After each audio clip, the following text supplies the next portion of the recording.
ज्ञान की रोशनी से बढ़कर कोई दीपक नहीं और समझ की ताकत से बड़ी कोई संपत्ति नहीं।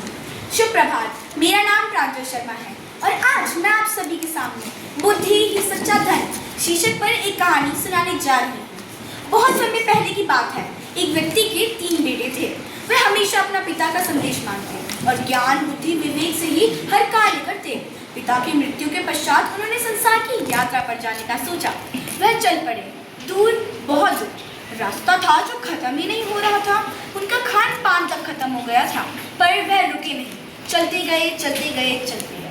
तभी बड़े भाई ने कहा, कुछ क्षण पहले यहाँ से बहुत बड़ा साउंड गया है। वह थोड़ा आगे बढ़े और मझला भाई बोला, वह ऊंट एक आंख से देख नहीं पाता था। उस बात पर छोटे भाई ने कहा, उस ऊंट पर एक महिला व बच्चा भी सवार थे। वह थोड़ा आगे बढ़े और वहां उन्हें एक घुड़सवार दिखाई दिया जो किसी की तलाश में था। उन्होंने घुड़सवार से पूछा, क्या तुम्हारा ऊंट खो गया है? बहुत बड़ा सा। क्या तुम्हारा ऊंट एक आंख से देख नहीं पाता था?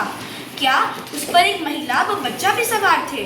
घुड़सवार ने सबका हाँ में जवाब देते हुए भाइयों पर शंका जताई कि उसी ने उसका ऊंट चुराया है। भाइयों के बहुत समझाने के बाद भी वह ना माना और उन्हें राज दरबार ले गया। वहाँ राजा ने दोनों पक्षों की बात ध्यान से सुनी और भाई से पूछा, किसी चीज को बिना देखे उसके बारे में इतना सब कुछ बताना संभव है? तो भाइयों ने कहा, हाँ संभव है।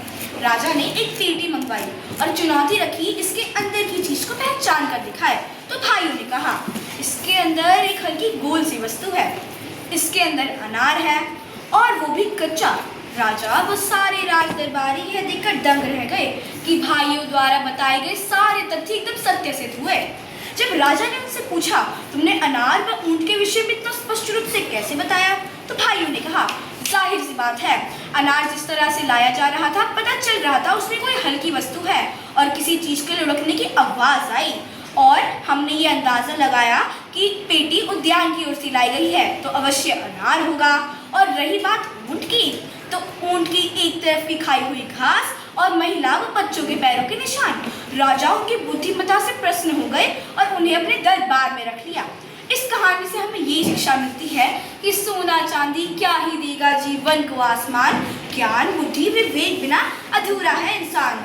धन तो पल भर में ही धूल बन जाएगा, ज्ञान ही सदा हमारा साथ निभाएगा, ज्ञान ही सदा हमारा साथ निभाएगा। धन्यवाद।